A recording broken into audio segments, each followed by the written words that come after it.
तुमचे जे मुलं आहेत ना त्यांना शिक्षण प्रॉपर द्या, चांगलं शिकवा. कारण चांगलं शिक्षण दिलं तर उद्या चालून ते चांगली नोकरी करतील. माझ्यासारखं दर फिरायचं काम नाही करणार.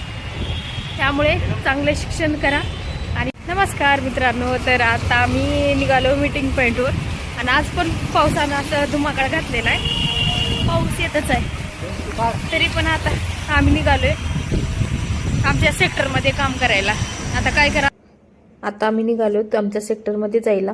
कारण आम्हाला आमचं जे सेक्टर आहे ना तिथंच काम करावं लागतं, नाहीतर आम्हाला पॉईंट भेटत नाहीत. तुम्ही स्पीकर कुठं पण करू शकता, असं काही नाही. पण दुसरं जे काम आहे ना, स्पीकर बंद केलेले आहेत, बंद ठेवलेले आहेत, ते चालू करायचं, ते जाऊन आम्हाला आमच्या सेक्टरमध्येच करावं लागतं. त्यासाठी आता आम्ही निघतोय सेक्टरमध्ये. मी जर जास्त शिक्षण शिकले असते तर दर भटकायचं काम करावं लागलं नसतं मला.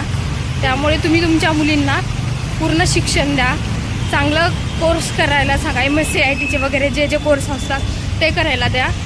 कारण जेणेकरून त्यांना पुढे चालून माझ्यासारखा टाईम नाही येणार.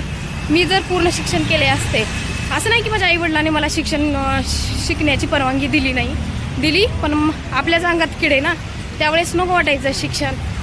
असं फोन करा, इंग्लिश ते गणित अवघड असतं, कोण ते रोज जावा, कोण अभ्यास करा, असं वाटायचं. पण आता मला त्या शिक्षणाचं महत्त्व समजत आहे. त्यामुळे मी जे केले ना ते तुम्ही करू नका तुमच्या मुलांसोबत. त्यांना पूर्ण प्रॉपर शिक्षण द्या, जेणेकरून पुढे चालून त्या स्वतःच्या पायावर उभा राहतील आणि एक चांगल्या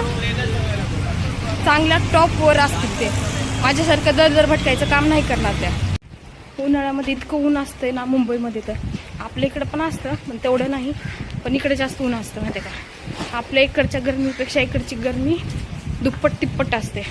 उन्हाळ्यात तर काम करूच वाटत नाही, इतकं गरमी असते माहिती आहे का. इतके हाल बेहाल होतात ना, पण काय करावं लागेल, काम काय हे करावंच लागतं. त्यामुळे तुमच्या मुलांना, जास्त खास करून मुलींना पूर्ण शिक्षण द्या, स्वतःच्या पायावर उभं करा, जेणेकरून त्या माझ्यासारखं दर भटकायचं काम करणार नाहीत, चांगल्या टॉप लेवलवर राहतील.